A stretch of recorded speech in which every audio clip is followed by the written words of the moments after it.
రాసిన గ్రంథము 33వ అధ్యాయాన్ని తెరుచుకుందాం. ప్రవక్త అయిన యెహెజ్కేలు రాసిన గ్రంథము 33వ అధ్యాయము 11వ వచనమును ధ్యానం చేసుకుందాం. కాగా వారితో ఇట్లనుము, నా జీవము తోడు దుర్మార్గుడు మరణమందుట వలన నాకు సంతోషము లేదు.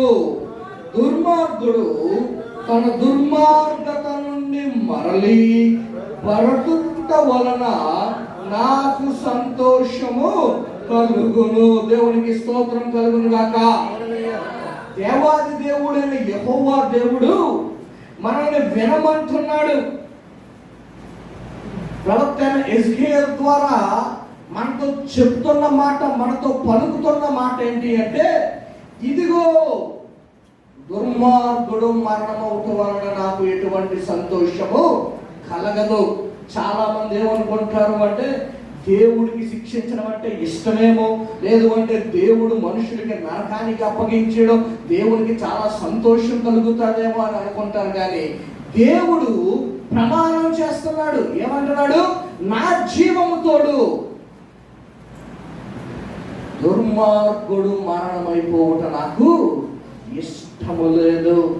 చాలా మంది ఏమనుకుంటారు అంటే, దుర్మార్గుడు అంటే అదేదో తిట్టులాగా అనిపిస్తూ ఉంటుంది, కఠినమైన మాటలా మనకి అర్థమవుతూ ఉంటుంది. కానీ లోతుగా కానీ ఆ మాటను పరిశీలించినట్లయితే, దుర్మార్గుడు అంటే మంచి మార్గంలోని నడవనటువంటి వాడు.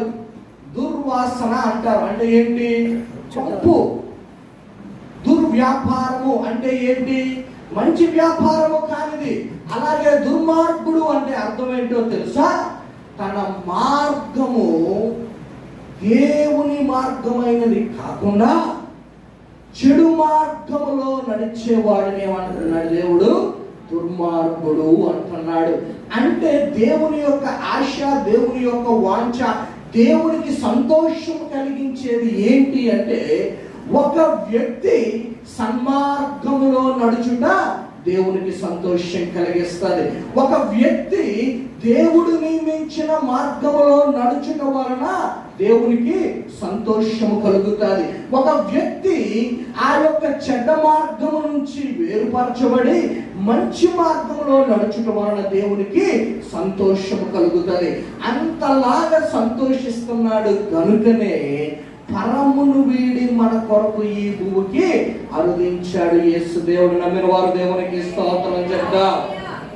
ఏమంటున్నాడు? మీరు